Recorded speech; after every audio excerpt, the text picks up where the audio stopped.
Hi అండి అందరికీ. ఈరోజు మనం నేర్చుకోబోతున్న పాఠం పయనం. ఇది 8వ తరగతి 6వ పాఠ్యాంశము. ఈ పాఠ్యాంశం పేరులో పయనం అని ఉంది కదండి. పయనం అంటే ప్రయాణం అని అర్థం. అంటే ఇది ఒక మాండలిక భాష పయనం అనేది, అందుకు అలా ఇవ్వడం జరిగింది. అంటే ఒక విలేజ్లో కరువు కాటకాలు సంభవించినప్పుడు పంట పొలాలు అనేవి సరిగా పండనప్పుడు ఆ ఊర్లో పెద్ద రైతు సైతం ఎలాంటి కరువు అనుభవిస్తారు, ఆ రైతు ఎలా పక్క ఊరు వలస వెళ్ళిపోయినప్పుడు అక్కడ వాళ్ళు పడేటటువంటి ఇబ్బందులు ఏంటి, వాళ్ళు మనసులో ఎలా భావిస్తుంటారు, వాళ్ళ ఊరిని వాళ్ళ పంట పొలాలని వదిలి వెళ్ళడం ఇష్టం లేక అక్కడ వాళ్ళ ఊరు కోసం పంట పొలాల కోసం ఎలా ఆలోచిస్తుంటారు అనేది ఈ పాఠ్యాంశం ద్వారా మనకి తెలియజేయడం జరిగినదండి. అంటే ఆ పెద్ద రైతు సైతం వలస వెళ్ళిపోతే ఎలా ఉంటుందనేది ఇక్కడ తెలియజేశారు. వలస వెళ్ళి వాళ్ళు ఏమి ఆలోచిస్తారని. పెద్ద రైతు కుటుంబం మొత్తం వలస వెళ్ళిపోవడం అండి ఇక్కడ. అయితే ఈ పాఠ్యాంశం యొక్క ఇతివృత్తం ఏంటంటే ఒక సామాజిక స్పృహని తెలియజేస్తున్నట్లు. ఈ పాఠ్యాంశం యొక్క ప్రక్రియ ఏంటంటే మాండలిక కథ. ఇది ఒక మాండలిక కథ. ఈ పాఠాన్ని యొక్క రచయిత ఎవరు అంటే సింగమనేని నారాయణ. ఎవరంటే సింగమనేని నారాయణ. ఈ సింగమనేని నారాయణ గురించి చూసుకున్నట్లయితే ఈయన ఒక కథా రచయిత. జననము అనంతపురం జిల్లా బండ్లమీదపల్లెలో జన్మించారు. తల్లిదండ్రులు సంజమ్మ రామప్పలు. ఈయన యొక్క కథా సంపుటాలు, కథలు కాదండి, కథా సంపుటాలు అంటే పుస్తకాలలాగా అని అర్థం. కథా సంపుటాలు ఏంటంటే సీమ కథలు, జూదము, అనంతం, సింగమనేని కథలు. చూడండి, కథా సంపుటాలు ఏంటంటే సీమ కథలు, జూదము, అనంతము, సింగమనేని అనేటటువంటి కథలు. ఈయన వృత్తిరీత్యా ఉపాధ్యాయుడు. ఆంధ్రప్రదేశ్ ప్రభుత్వం అందించిన పురస్కారం ఏంటంటే ఈయనకి కళారత్న అనే పురస్కారం అందజేసింది. నెక్స్ట్ తెలుగు విశ్వవిద్యాలయం నుంచి ఈయనకి సాహిత్య పురస్కారాలు అనేవి లభించాయి. నెక్స్ట్ ఇక్కడ 4 మనకి కథా సంపుటాలు ఇవ్వడం జరిగింది. దీని నుంచి బిట్ ఎలా వస్తుందంటే సింగమనేని నారాయణ గారు రచించినటువంటి కథా సంపుటం కానిది ఏది అని అడుగుతారు. అంటే సీమ కథల, జూదమ, అనంతం అని ఇస్తారు. ఇంకోటి కానిది ఏది అనేది ఇస్తారు. అందువలన మనకి 4 కూడా గుర్తుపెట్టుకోవాలి. సీమ కథలు, అనంతము, జూదము, సింగమనేని కథలు. ఇక్కడ మీరు గుర్తుపెట్టుకోవాల్సింది ఏంటంటే పాయింట్, అనంతం అనేది కథా సంపుటాన్ని రచించింది ఎవరు? అనంతం అనగానే మనకు ఎవరు గుర్తొచ్చేస్తారు? శ్రీశ్రీ గారు గుర్తొచ్చేస్తారు. కానీ శ్రీశ్రీ గారి యొక్క స్వీయ చరిత్ర పేరు అనంతం అండి. కానీ ఇక్కడ ఈయన రచించినటువంటి కథా సంపుటం పేరు ఏంటంటే అనంతం. అక్కడ అనంతం అని చెప్పేసి కొటేషన్స్ పెట్టేసి కథా సంపుటం రచయిత ఎవరు అంటాడు. కింద శ్రీశ్రీ ఇస్తాడండి తప్పనిసరిగా ఆప్షన్. కానీ మనం శ్రీశ్రీ పెట్టకూడదు, సింగమనేని నారాయణ పెట్టాలి. ఓకేనండి. నెక్స్ట్ మనం చూసుకున్నట్లయితే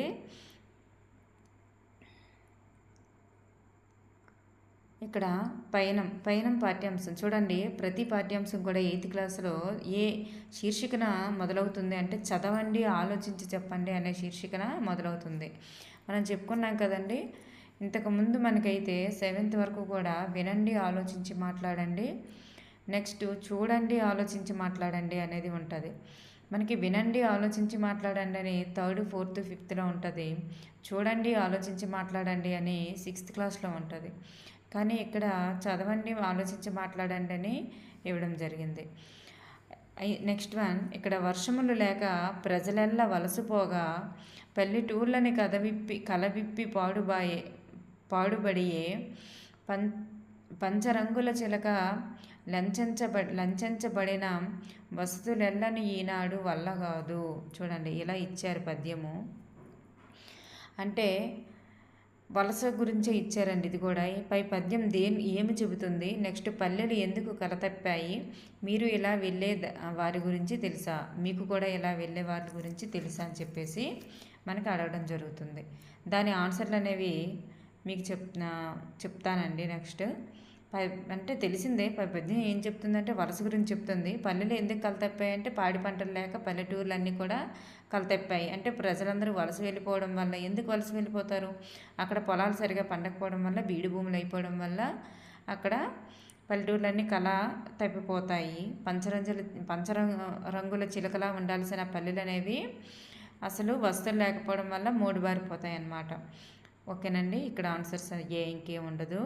ఉద్దేశం గురించి చూసుకున్నట్లయితే సన్నకారు రైతులు, రైతు కూలీలు బ్రతుకు తెరువు కోసం తమ ఊరి నుండి మరొక ప్రాంతానికి వలస వెళ్తుంటారు. ఇలా వెళ్ళిన వారి జీవన విధానాన్ని, శ్రమను తెలియజేస్తూ విద్యార్థుల్లో సామాజిక స్పృహను పెంపొందించడం ఈ పాఠం యొక్క ఉద్దేశ్యం. చూడండి, సన్నకారు రైతులు, రైతు కూలీలు బ్రతుకు తెరువు కోసం తమ ఊరి నుండి మరొక ప్రాంతానికి వలస వెళ్తుంటారు. అలా వెళ్ళిన వారి జీవన విధానాన్ని, శ్రమను తెలియజేస్తూ విద్యార్థుల్లో సామాజిక స్పృహను అందించడమే ఈ పాఠం యొక్క ఉద్దేశ్యం అని చెప్పి మనకి చెప్పడం జరిగిందండి. నెక్స్ట్, ఈ పాఠం ఎక్కడి నుండి గ్రహించబడింది అంటే సింగమనేని నారాయణరావు గారు రచించినటువంటి అనంతం అనే కథల సంపుటి నుండి తీసుకోవడం జరిగింది. ఆయన అనంతం అనే కథల సంపుటి నుండి తీసుకోవడం జరిగిందండి. ఏంటి అంటే ఈ పయనం అనేటటువంటి పాఠ్యాంశము. ఓకేనండి, అనంతం అనే కథల సంపుటి నుండి తీసుకోబడినటువంటి పాఠ్యాంశం ఏది అని అడగచ్చు. లేదా పయనం అనే పాఠ్యాంశం ఏ కథల సంపుటి నుండి తీసుకోవడం జరిగింది అని అడగచ్చు. లేదా అనంత అనే కథల సంపుటిని రచించింది ఎవరని కూడా అడగచ్చు. చూడండి, దీని నుండి బిట్ అనేది మనకి ఇన్ని రకాలుగా రావచ్చు. నెక్స్ట్, పాఠ్యాంశ ప్రశ్నల్లోనికి వెళ్ళినట్లయితే ఈ పాఠంలో ఏ పాత్రల వారు ఉన్నారు? ఏ పాత్రలు అండి? గంగన్న, నరసమ్మ, నారాయణ, వెంకటలక్ష్మి, వెంకటస్వామి, రామప్ప, నాగన్న అనేవాళ్ళు ఈ పాఠంలో పాత్రధారులుగా ఉన్నారు. ఎవరెవరండి? గంగన్న, నరసమ్మ, నారాయణ, వెంకటలక్ష్మి, వెంకటస్వామి, రామప్ప, నాగన్న అనేవాళ్ళు ఇందులో పాత్రధారులుగా ఉన్నారు. నెక్స్ట్, రామప్ప ఉండేటటువంటి ఊరు ఏది? రామప్ప అంటే ఇక్కడ చూడండి, ఇక్కడ పాత్రధారులు ఎవరెవరు అనేది నేను వివరించి చెప్తాను. నెక్స్ట్ బిట్ వచ్చేటప్పుడు విసిగిపోకూడదు అన్నమాట. మీరు ఇప్పుడు తెలిసిపోయింది కదా అని విసిగిపోవద్దు. అదే నేను ఇప్పుడు చెప్పలేదు అనుకోండి, మీకు ప్రతి బిట్ ఎగ్జైట్మెంట్గా అనిపిస్తుంది. కానీ ఇక్కడ నేను చెప్తున్నాను. ఎందుకు చెప్తున్నానంటే మీకు మళ్ళీ బిట్ అనేది ఈజీగా అర్థమవడం కోసమే చెప్తున్నాను. ఇక్కడ గంగన్న, నరసమ్మ అనేవాళ్ళు భార్య భర్తలు. వాళ్ళ కొడుకు కోడలు ఎవరంటే నారాయణ, వెంకటలక్ష్మి. ఓకేనండి, గంగన్న, నరసమ్మ అనేవాళ్ళు భార్యాభర్తలు. ఆ నారాయణ, వెంకటలక్ష్మి అనేవాళ్ళు కొడుకు కోడలు. అయితే ఈ వెంకటస్వామి అనేవాళ్ళు ఈ గంగన్న ఉండే ఊరిలోనే ఉన్నటువంటి ఒక పెద్ద రైతు. ఓకేనండి, పెద్ద రైతు. నెక్స్ట్, రామప్ప అనేవాళ్ళు ఎవరంటే వేరే ఊరిలో ఉన్నటువంటి పెద్ద రైతు. ఆ నాగన్న అనేవాళ్ళు రామప్ప ఇంట్లో ఉండేటటువంటి ఒక వ్యక్తి. ఓకేనండి, ఇలా ఇచ్చారు మనకి. రామప్ప ఉండే ఊరు ఏది? రామప్ప ఉండే ఊరు ఏది అనేది నేను కొంచెం లేట్గా ఇవ్వాలి ఆ బిట్టు. ఇక్కడ వచ్చేసింది, ఏమనుకోవద్ది, ఒక్క బిట్ మాత్రమే ఇక్కడ వచ్చింది. రామప్ప ఉండే ఊరు ఏదంటే రామప్ప నివాసం కర్ణాటకలోని బళ్ళారి సమీపంలో గల కంపిలి కొట్టాల. చూడండి, కర్ణాటకలోని బళ్ళారి సమీపంలో గల కంపిలి కొట్టాల అనేది రామప్ప ఉండేటటువంటి ఊరు. అంటే గంగన్న, నరసమ్మ, నారాయణ, వెంకటలక్ష్మి వీళ్ళు నలుగురు కూడా వలస వెళ్ళిపోతారు. వాళ్ళు ఒక్కొక్క వస్తువుని చేతపట్టుకొని వలస వెళ్ళిపోతారు.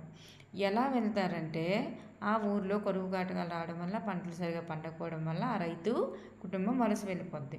వాళ్ళు వలస వెళ్ళేటప్పుడు ఎవరిని చేస్తారంటే వెంకటస్వామి అనేటటువంటి ఆ ఊర్లో ఉన్నటువంటి ఒక పెద్ద రైతుని వెళ్ళి కలుస్తారు. కలిస్తే మీకు పలానా ఊర్లో మీరు అక్కడికి వెళ్తే మీకు అక్కడ పని దొరుకుతుందని చెప్పేసి ఆ వెంకటస్వామి వాళ్ళకి చెప్పడం వల్ల అలా వెళ్తారనమాట. ఇలా వెళ్ళేటప్పుడు రామప్ప ఉండే ఊరు వెళ్తారు వీళ్ళు వలస.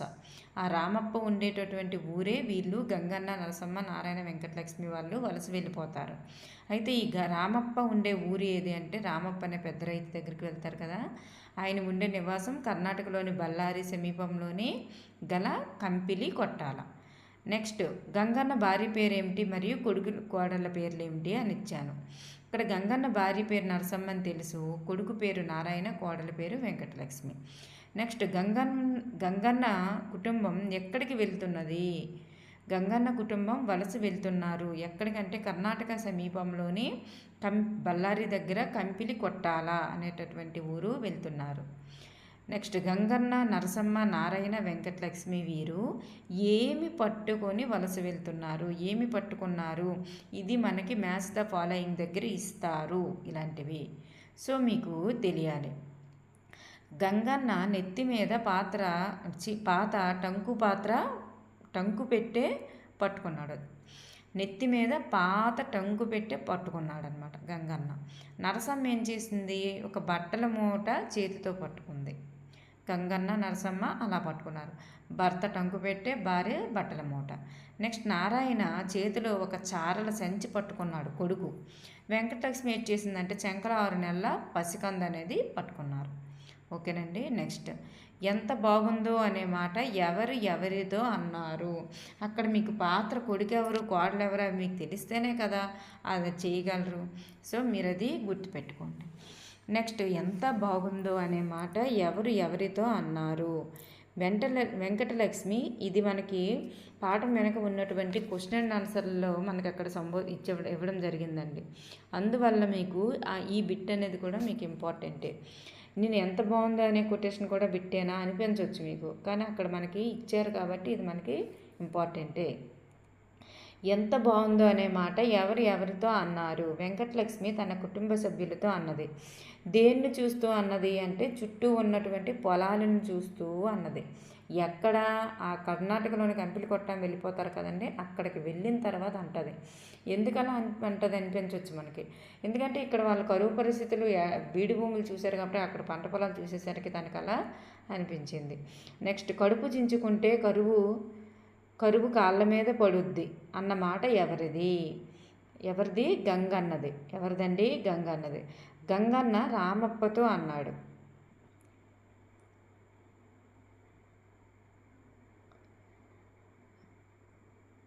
నెక్స్ట్ గంగన్న ట్రంకు పెట్టెలో ఏమున్నది? గంగన్న ట్రంకు పెట్టెలో ఏమున్నదండి? అతడి తెరిచి చూపిస్తే కానీ ఎవరికీ అర్థం కాదు. ట్రంకు పెట్టెలో ఏముందనేది అక్కడ పుస్తకంలో ప్రస్తావించలేదు, కానీ ఈ వాక్యాన్ని ప్రస్తావించారు. ఆయన ట్రంకు పెట్టెలో ఏమన్నదో అతడు తెరిచి చూపిస్తే కానీ ఎవరికి అర్థం కాదని. నెక్స్ట్ గంగన్న కొడుకు కోడళ్ళు ఎవరు? నారాయణ, వెంకటలక్ష్మి. నెక్స్ట్ వెంకటస్వామి ఎవరు? వెంకటస్వామి గంగన్న ఊర్లోని పొరిగింటి మనిషి. చూడండి, అతని ఊరిలోనే ఒక పొరిగింటి మనిషి, అతను పెద్ద రైతండి. గంగన్న యొక్క ఊరి పేరేంటి? అసలు ఈ వలస వెళ్తున్న వాళ్ళు కర్ణాటక వెళ్ళారు, ఓకే. వీళ్ళ ఊరి పేరేంటి అని చూస్తే పాపంపల్లె. ఏం ఊరండి? పాపంపల్లె. ఈ గంగన్న ఊరు పాపంపల్లె అనేది రామప్ప ఊరికి ఏ దిక్కున ఉంది అంటే పడమర దిక్కున. ఇది ఎలా ఇచ్చారంటే రామప్ప ఊరు వెళ్ళిన వెంబటే ఒక వ్యక్తి గంగన్నకు అడుగుతారు, మీరు ఎక్కడి నుండి వచ్చారని. మేము పడమర దిక్కున ఉన్నటువంటి ఒక ఊరు నుండి వచ్చామండి అంటాడు. అలా. నెక్స్ట్ గంగన్నకు రామప్పను కలవమని జాబు రాసి ఇచ్చినది ఎవరు? గంగన్న ఊరిలో పెద్ద రైతైన వెంకటస్వామి. నెక్స్ట్ గంగన్న కుటుంబం అంతా కలిసి కర్ణాటకలో బళ్ళారి దగ్గర కంపిలి కొట్టాల వెళ్ళినట్లయితే రోజుకి ఎంత సంపాదించుకోవచ్చని వెంకటస్వామి గంగన్నతో అన్నారు. రోజుకు 400 వరకు సంపాదించుకోవచ్చని అన్నారు. నెక్స్ట్ గంగన్న కుటుంబం ఎన్నాళ్ళ కిందటి వరకు ఒక స్థాయిలో ఉన్న కుటుంబంగా ఉండేది? 5-6 సంవత్సరాల క్రిందటి వరకు కూడా ఒక స్థాయిలో ఉన్నటువంటి కుటుంబంగా ఉండేది. ఈ సంవత్సరంలో వచ్చినంత కరువు ఇంతకు ఎన్నాళ్ళ ముందు వరకు వచ్చిందని ఎన్నాళ్ళ ముందు వచ్చిందని గంగన్నతో పాత తరం వాళ్ళు చెబుతున్నారు. అంటే 50 ఏళ్ళ క్రిందట వచ్చిందని గంగన్నతో పాతకాలం వాళ్ళు చెబుతున్నారు ఇలాంటి కరువు. నెక్స్ట్ నువ్విట్లా యాదారు పెట్టుకోవద్దు. పాండవులు లాంటి వాళ్ళు 13 ఏళ్ళు వనవాసం చేసినారంట. మనమనగా ఎంత ఊరుకో అంటూ గంగన్నను వాదార్చినది ఎవరు? నరసమ్మ. ఓకేనండి. గంగన్న కుటుంబం కర్ణాటకలోని ఎవరిని కలవడానికి వెళ్ళారు? రామప్పని. గంగన్న కుటుంబం ఎక్కడ బస చేసింది? పెంకుల పాకలో. పెంకుల పాక ఎక్కడండి? అది రామప్ప ఇంట్లో ఉన్నటువంటి పెంకుల పాకలో బస చేశాడు. ఇల్లు శుభ్రం చేసే పనిలో లీనమైన వారెవరు? నరసమ్మ, వెంకటలక్ష్మి. గంగన్న తన ఊర్లో తనకు దారి చూపమని ఎవరిని వెళ్ళి కలిసి అడిగాడు? వెంకటస్వామిని. వెంకటస్వామి అనేటటువంటి ఒక పెద్ద రైతుని వెళ్ళి తన ఊర్లో ఉన్నటువంటి వెంకటస్వామిని కలిస్తే, వెంకటస్వామి పలానా ఊర్లో వెళ్ళండి, అక్కడ ఒక రైతు ఉంటారు, మీకు దారి చూపిస్తారు, మీకు సౌకర్యాలు ఇస్తాడు, మీకు పని కల్పిస్తాడని చెప్పేసి వెంకటస్వామి రామప్పని కలవమని చెప్తాడనమాట. సో గంగన్న తనకు దారి చూపమని ఫస్ట్ ఎవరిని అడిగాడంటే వెంకటస్వామిని అడిగాడు. సో గంగన్న జేబులో ఉన్నది ఏమిటి? కర్ణాటకలోని రామప్పను కలవమని వెంకటస్వామి రాసి ఇచ్చినటువంటి జాబు లేదా లేఖ ఉన్నది. కర్ణాటకలో ఉన్నది ఎవరు? రామప్ప. అంటే వెంకటస్వామి యొక్క బంధువు. వెంకటస్వామి యొక్క బంధువు ఎవరు అని అడగొచ్చు. అందువల్ల మనకి రామప్ప అని చెప్పేసి మనకి తెలియాలి. గంగన్న కుటుంబం ఏమి కోరుకుంటున్నది? గంగన్న కుటుంబం తమ ఊర్లోనూ పచ్చదనం పరిమళించాలని కోరుకుంటున్నది. గంగన్న కుటుంబము రామప్ప ఊర్లో ఏమి పని చేస్తున్నారు? పొలంలో కూలి పని. గంగన్న కుటుంబం వారి మనసుల్లో ఏమి కోరుకుంటున్నారు? తమ ఊర్లోని పొలంలో 1 ఎకరా భూమికైనా సాగు భూమి కావాలని కోరుకుంటున్నారు. గంగన్నతో పాటు ఎవరెవరు నడుస్తూ వెళ్తున్నారు? నరసమ్మ, నారాయణ, వెంకటలక్ష్మి. ఓకేనండి, నలుగురు అనుకున్నాం కదా. సో అదే మనం చేరాల్సిన ఊరు అని మెల్లగా గునిగింది ఎవరు? గంగన్న. గంగన్న ఆ ఊరు దగ్గరకు వెళ్ళంగానే ఇదే మనం చేరవలసిన ఊరని మెల్లగా గొడుగుతాడు. నెక్స్ట్, మన ఊరు ఇంత పచ్చగా ఉంటే ఇంత దూరం వచ్చే పనేముంది అని ఎవరన్నారు? నారాయణ. నెక్స్ట్, కర్ణాటక చేరుకోగానే గంగన్న ముందుగా ఎవరిని కలిశారు? నడి వయసు గల ఒక మనిషిని కలిశారండి. కలిసిన వెంబటే అక్కడ అడుగుతాడు. అడగంగానే రామప్ప కావాలని అడగంగానే ఆ నడి వయసు గల వ్యక్తి లోపలికి వెళ్ళి చూపించి, ఇదిగో ఈయనే రామప్ప అని చెప్పి చూపిస్తారనమాట. చూపించగానే ఈ గంగన్న అనుకుంటాడు రామప్ప అంటే ఏదో పెద్ద భూస్వామేమో, పెద్ద ఎత్తు పొడుగు ఉండి మంచి దీనిగా దిట్టంగా ఉంటాడేమో అనుకుంటే దానికి ఫుల్ ఆపోజిట్లో రామప్ప కనిపిస్తాడనమాట. సో రామప్ప ఎలా ఉన్నారు అంటే, రామప్ప 60 ఏళ్ళ గల వ్యక్తి. ఈయన ఒక పెద్ద రైతు. పొట్టిగా కుదమట్టసంగా ముతక బనియను, ముతక పంచతో, ఎరుపు రంగు శరీరంతో చూడగానే మనలాంటి మనిషిలా ఉన్నాడు. నెక్స్ట్, వలస అనగా ఏమి? బతుకుదెరువు లేక ఉన్న ఊరు నుండి పని దొరికే ప్రాంతానికి వెళ్ళి జీవనం సాగించడమే వలస. మనకి పాఠం చివర వలస అనగా ఏమి అని చెప్పేసి ఒక బాక్స్లో పెట్టి ఇచ్చారండి. అందుకే మనం ఇది నేర్చుకోవాలి. వలస అనగా బతుకు తెరువు లేక ఉన్న ఊరు నుండి పని దొరికే ప్రాంతానికి వెళ్ళి జీవనం సాగించడాన్ని ఏమంటారంటే వలస అంటారు. నెక్స్ట్, మనకు ఒక గేయం ఇవ్వడం జరిగిందండి. ఈ గేయాన్ని రచించింది ఎవరంటే కొసరాజు రాఘవయ్య. చూడండి, కల్లా కపటం కాననివాడ, లోకం పోకడ తెలియనివాడ, నవధాన్యాలను గంపకెత్తుకొని, చద్ది అన్నము మూట కట్టుకొని, ముళ్ళు కర్రను చేత పట్టుకొని, ఇల్లాలను నీ వెంట పెట్టుకొని, ఏరువాక సాగారో రన్నో చిన్నాన్న, నీ కష్టమంతా తీరునురో రన్నో చిన్నాన్న అని చెప్పేసి మనకి ఇలాగ ఇవ్వడం జరిగింది. కొసరాజు రాఘవయ్య, ఇది గుర్తుపెట్టుకోండి. నెక్స్ట్ మనం చూసుకున్నట్లయితే మనకి వెనక పాఠ్యాంశం అంతా అయిపోయిన తర్వాత మనకి ఒక పారాగ్రాఫ్ ఇవ్వడం జరిగిందండి. ఆ పారాగ్రాఫ్ కింద మనకి కొన్ని క్వశ్చన్లు అనేవి ఇవ్వడం జరిగింది. క్వశ్చన్స్కి ఆన్సర్స్ ఏంటంటే, ఇక్కడ కల్లా కపటం మనకి కొన్ని అంటే ఇంపార్టెంట్ ఏమో అన్న ఉద్దేశంతోనే మనం ఇవ్వడం జరిగింది. ఇది అపరిచిత గద్యం అండి. కల్లా కపటం అంటే ఏమిటి అంటే అర్థం ఏమిటి అంటే ఏమీ తెలియకపోవడం. లోకం పోకడ అంటే అర్థం ఏమిటి అంటే లోకం తీరు. ఈ గేయంలో ఉన్న ప్రాసపదాలు రాయండి అంటే, గేయంలో ఉన్న ప్రాసపదాలు అంటే చివరి విన్నున్ని కూడా రాసియొచ్చండి. అంటే ఇక్కడ ఈ గేయం నుంచే మనకి కిందన ప్రశ్నలు ఇవ్వడం జరిగింది. కల్లా కపటం అంటే అర్థం ఏమిటంటే, కల్లా కపటం కాననివాడు అని ఇచ్చారు కదండి. కల్లా కపటం అంటే అర్థం ఏమీ తెలియకపోవడం. లోకం పోకడ అంటే లోకం తీరని.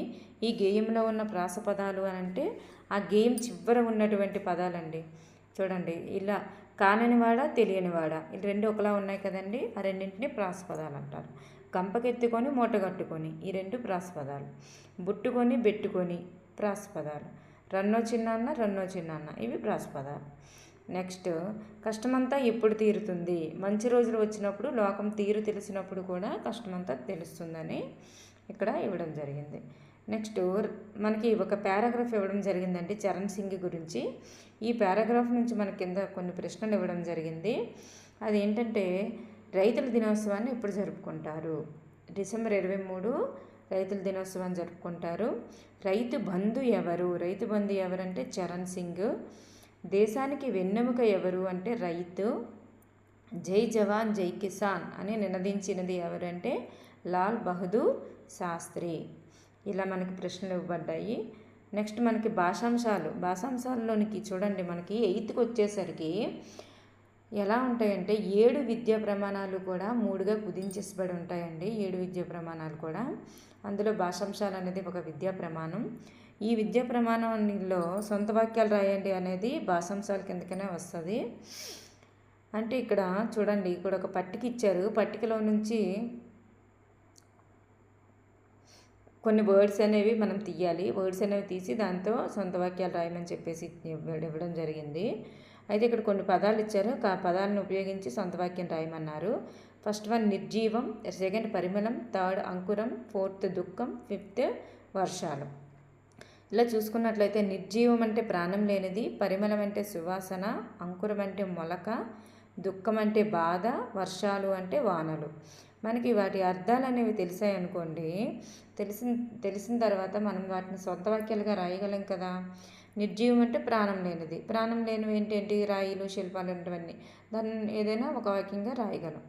నెక్స్ట్ పరిమళం అంటే సువాసన, మంచి వాసన ఇచ్చేవి ఏంటి ఏదైనా రాయొచ్చు. నెక్స్ట్ అంకురం అంటే మొలకలు, మనసులో కొత్త ఆలోచనలు అంకురించాయి ఇలా. దుఃఖం అంటే బాధ అనే బాధ అర్థాన్ని ఉపయోగించుకొని దుఃఖం అనే పదాన్ని వాడుతూ సొంత వాక్యం రాసేయడమే. నెక్స్ట్ వర్షాలంటే వానలు. నెక్స్ట్ చూసుకున్నట్లయితే గీత గీసిన పదానికి ప్రకృతి వికృతి మనకి ఇక్కడ రాయమని చెప్పారు. చూడండి, ఆకాశంలో హరివిల్లును చూసి పిల్లలు అచ్చొరివెందారు. చూడండి, ఇక్కడ గీత గీసిన వికృతి పదాలకు ప్రకృతులు రాయమన్నాడు, వికృతి పదాలకు ప్రకృతులు రాయమన్నాడు. అంటే ఆల్రెడీ మనకి వికృతి అనేది ఇచ్చేశాడు, వాటికి ప్రకృతి అనేది రాయాలి. ఆకాశం అనే పదానికి అర్థము ప్రకృతి ఏంటంటే ఆకాశం. నెక్స్ట్ ఆగస్టు నెల వరుసములో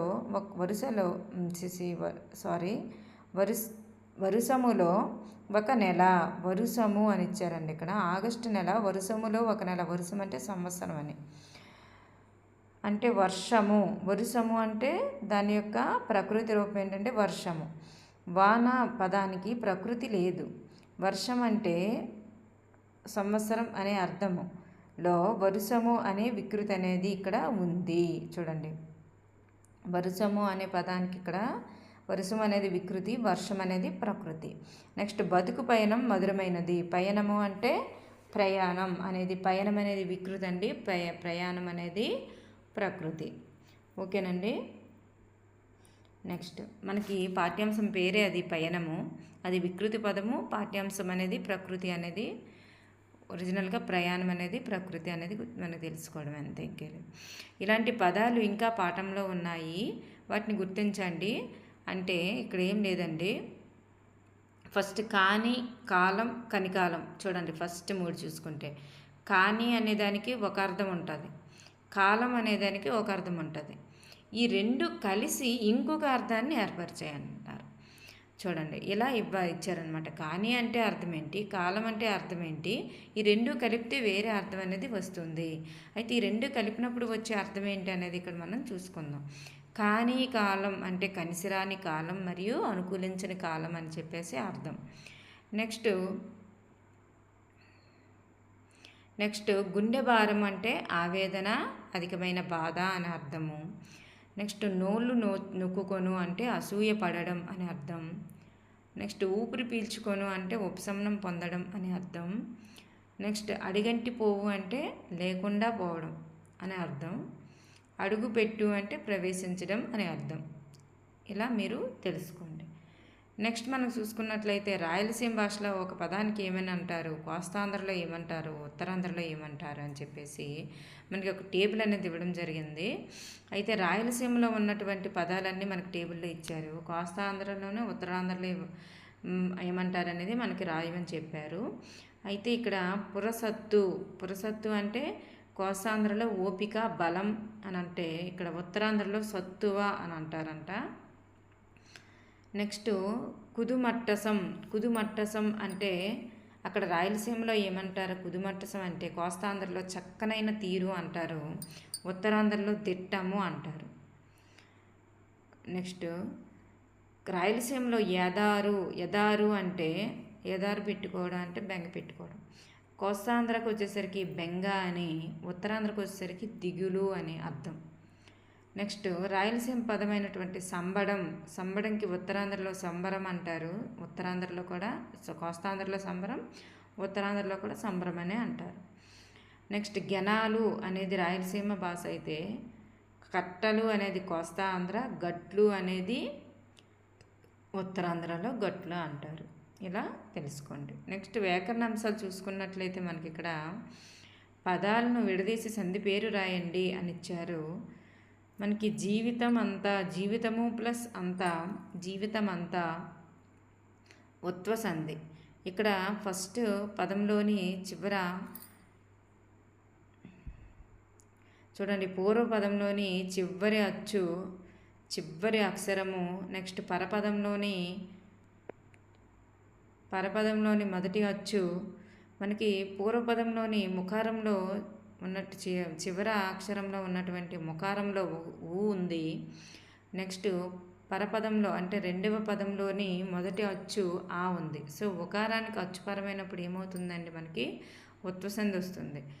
నెక్స్ట్ మనం చూసుకుంటే మొలక ప్లస్ ఎత్తాయి. ఇక్కడ మొలక్క కాలో మనకి అకారం ఉంది, ఎత్తాయిలో ఏ అనేది అచ్చు.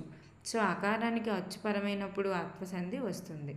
ఇలా ఏమీ ప్లస్ ఉందని ఏముందని ఇత్వసంధి. నెక్స్ట్ రామప్ప గారు ప్లస్ అంటే రామప్ప గారంటే అనేది ఉత్వసంధి అవుతుంది. నెక్స్ట్ ఉత్వసంధి అవుతుంది. నెక్స్ట్ రామ ప్లస్ అప్పగారంటే అంటే రామప్ప గారంటే ఇలా కూడా రాయొచ్చు, అది అత్వసంధి అవుతుంది. నెక్స్ట్ మన ప్లస్ మనందరిది అనేది అత్వసంధి అవుతుంది. నెక్స్ట్ కొన్ని సమాస పదాలకి విగ్రహ వాక్యాలు రాయమని చెప్పేసి అన్నారు. ఇక్కడ పెద్ద అయిన రైతు. ఇక్కడ పెద్ద అనేది విశేషణం కాబట్టి విశేషణం పూర్వపదంగా ఉంది కాబట్టి విశేషణ పూర్వపద కర్మధారయ సమాసనం. నెక్స్ట్ పచ్చని పొలాలు చూడండి, పచ్చని ఎర్రని ఇవన్నీ కూడా విశేషణాలే కదా.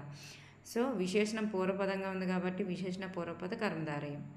నెక్స్ట్ ఒక్క క్షణము 1, 2, 3, 4 ఇవన్నీ కూడా సంఖ్యాపదాలు కాబట్టి ఒక్క సంఖ్య గల క్షణం ద్విగు సమాసం. నెక్స్ట్ ఊరి అందరి దృశ్యాలు సప్తమి తత్పురుష. నెక్స్ట్ 60 ఏళ్ళు మనిషే. 60 ఏళ్ళు అంటే ఇందులో సంఖ్య ఉంది కాబట్టి ద్విగు సమాసం. 60 ఏళ్ళ మనిషి చూడండి, 60 ఏళ్ళ మనిషి అంటే 60 ఏళ్ళ వాడైన మనిషి, విశేషణ పూర్వపద కర్మధారయ సమాసం. ఇలా వస్తాయని డిఫరెన్స్లు కూడా మనం తెలుసుకోవాలి.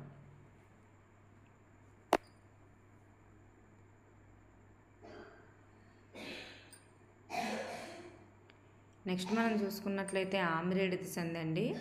ఆహా ప్లస్ ఆహా చూడండి, రెండు ఒకేలాంటి పదాలు, ఒకే పదం 2 సార్లు పూర్వపదం పరపదాలుగా ఉన్నప్పుడు పరపదాన్ని అంటే రెండవ పదాన్ని ఆమ్రేడితమని అంటారు అని ఆల్రెడీ మనం తెలుసుకున్నాం అని చెప్పేసి ఇచ్చారు.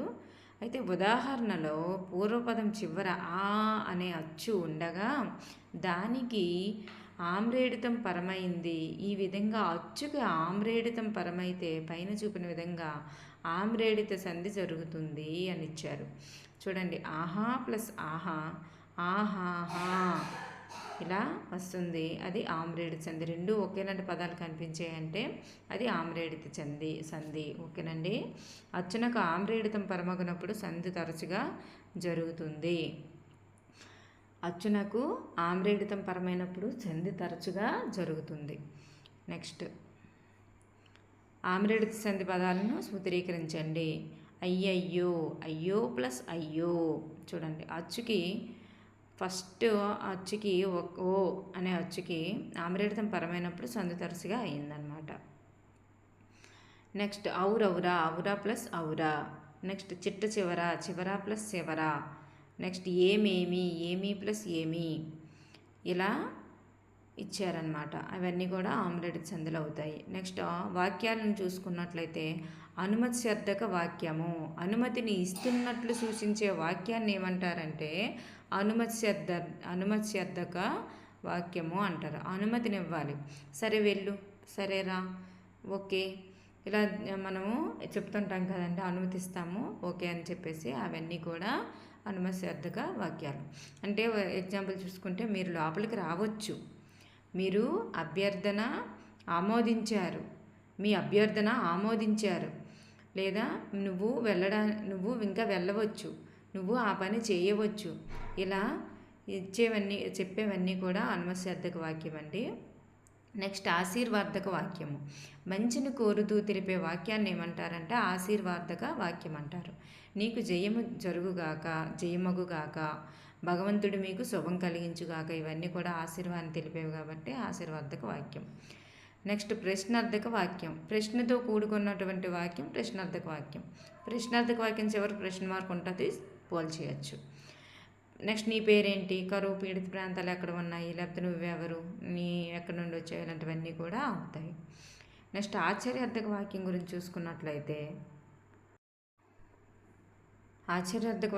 చూసుకున్నట్లయితే ఏదైనా ఒక విషయంపై ఆశ్చర్యాన్ని వ్యక్తం చేస్తూ చెప్పే వాక్యాన్ని ఆశ్చర్యార్థక వాక్యం అంటారు.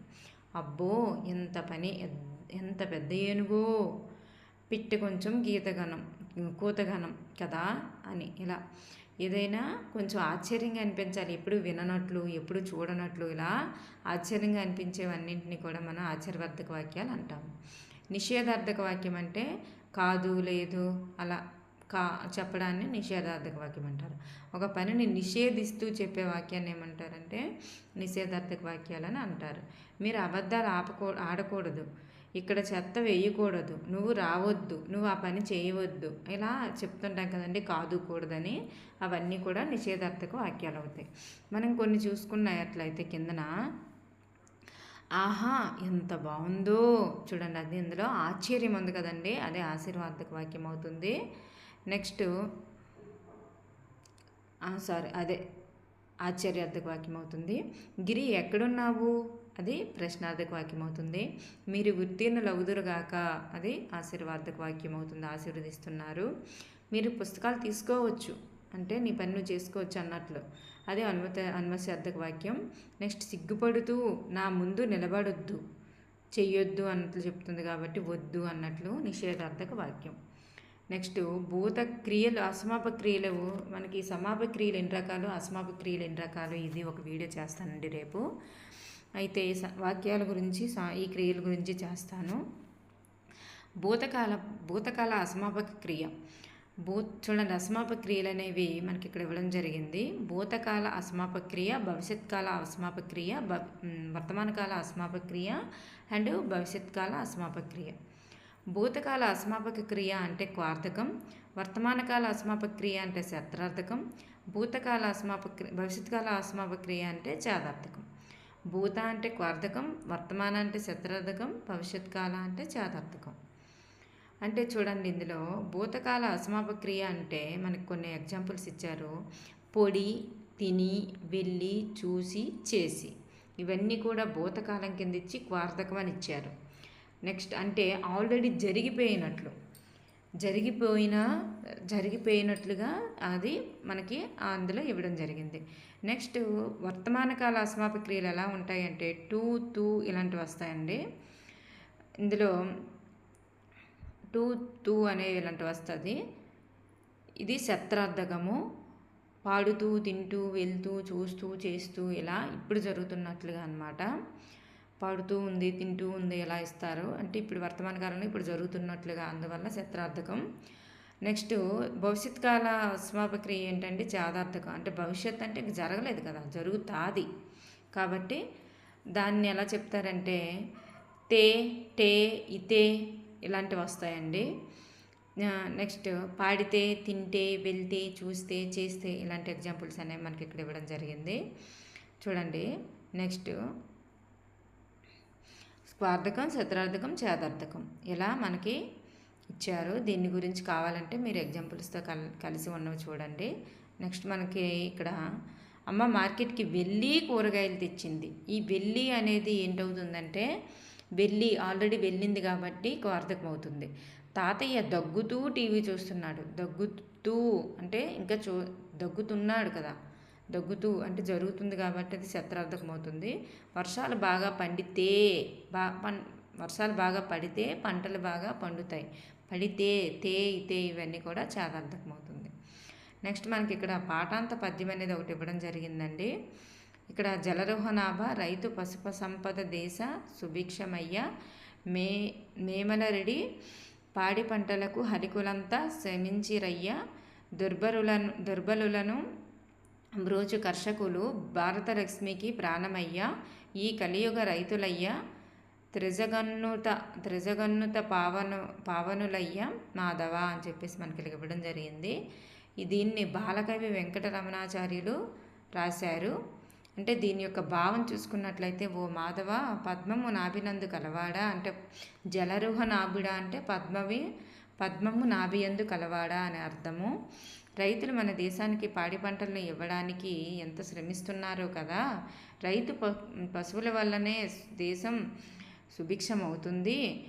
బలహీనులైన వారిని పోషించే కృషివలురు భారతదేశ సుసంపన్నతకు ప్రాణం వంటి వారు మూడు లోకాల వారు స్థుతించబడుతున్నటువంటి పవిత్ర మూర్తులు అని చెప్పేసి మనకి ఇలా ఇవ్వడం జరిగింది.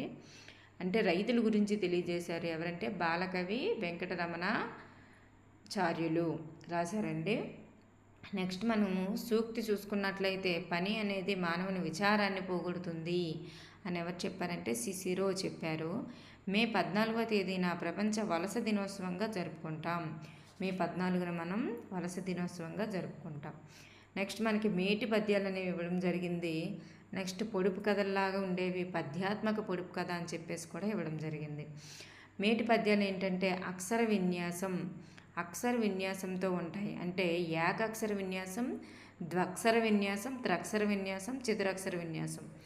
ఏకాక్షరం అంటే ఒకే అక్షరంతో పద్యం మొత్తం రాసేయడం. నెక్స్ట్ ద్వక్షర విన్యాసం అంటే 2 అక్షరాలతో పద్యం మొత్తం రాయడం. త్రక్షర విన్యాసం అంటే 3 అక్షరాలు, చతురక్షర అంటే 4 అక్షరాలు. ఇక్కడ మనకి పద్యం చూసుకున్నట్లయితే నా మా నీ నామ మననన మునునే అని ఇలా ఇచ్చారు. ఇలా చూసుకున్నట్లయితే ఈ పద్యంలో మనకి 2 అక్షరాలు కనిపిస్తున్నాయి. నా మా ఈ 2 అక్షరాలతోనే రాశారు కాబట్టి దాన్ని ఏమంటే ద్వక్షర పద్యం. ద్వ అంటే 2, ద్వి అంటే 2 కాబట్టి ద్వక్షర పద్యం. నెక్స్ట్ ఈ మౌనియను నియమ మయమున ఇలా ఉంది కదండి, ఇందులో 3 అక్షరాలతో రాయడం జరిగింది కాబట్టి ఇది త్రక్షర పద్యం అవుతుంది. నెక్స్ట్ కమలాకర ఇది కమలాకర రా ఇది 4 అక్షరాలతో వాడబడినటువంటి పద్యం కాబట్టి ఇది చతురక్షర పద్యం అనేది అవుతుందన్నమాట. ఇంతకు మించి మనకు అందులో భావాలు కానీ పదాలు కానీ ఏమీ రావండి. పద్యాత్మక పొడుపు కథ అనేది ఇవ్వడం జరిగింది. ఈ పొడుపు కథ యొక్క ఆన్సర్ అనేది గుర్తుపెట్టుకోండి.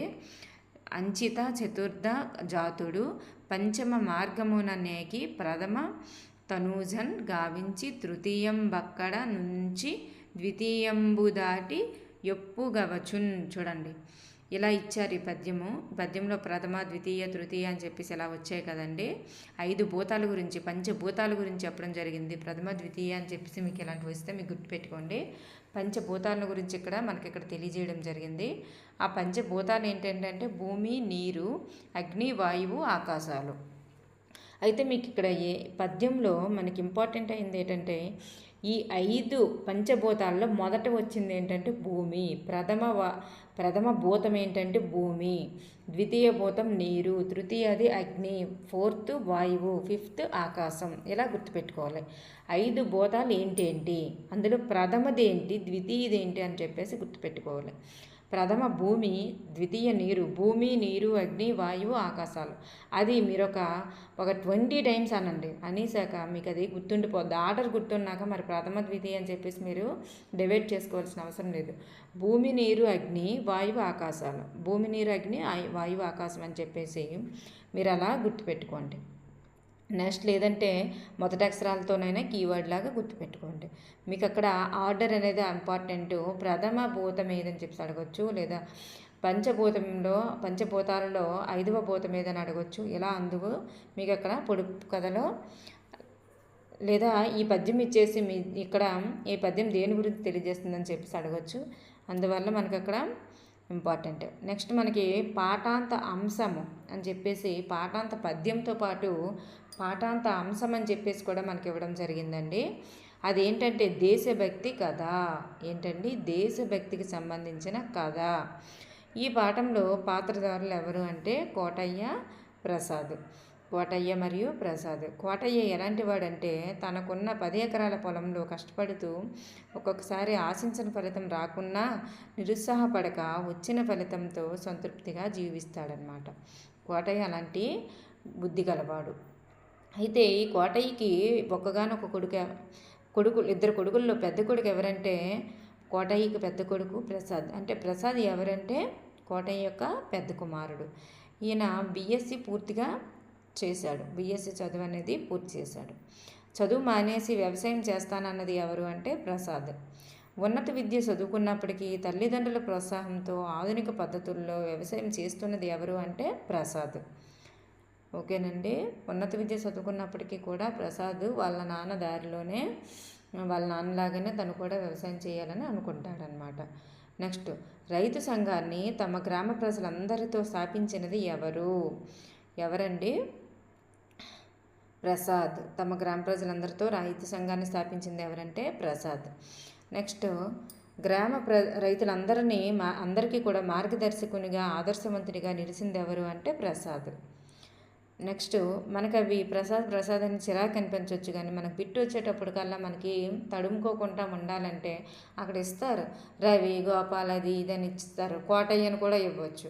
అందువల్ల మీరు ప్రసాద్ అని తెలియాలంటే అక్కడ మీరు ఒక 4-5 సార్లు ఆ బిట్టు ఎన్ని రకాలుగా వస్తుందని తెలిస్తే కదండి మీరు అది చేయగలుగుతారు. అక్కడ ఒక పెద్ద పారాగ్రాఫ్ ఇచ్చారు. ఆ పారాగ్రాఫ్లో మనం ఈ బిట్లు అనేవి వెతికి పాయింట్అవుట్ చేసి తీస్తే ఇవి వచ్చాయన్నమాట. ఓకేనండి. దాన్ని మనకి బిట్టు వచ్చేటప్పటికల్లా ఏంటి ఇప్పుడు వినేటప్పుడు చిరాకు అనిపిస్తుంది. బిట్టు వచ్చేటప్పటికి చేసేటప్పటికల్లా అరే అది మనకి కోటయ్యనా ప్రసాదనా అని కన్ఫ్యూజ్ అనేది రాకూడదు. ప్రసాద్ అని గుర్తుండాలంతే.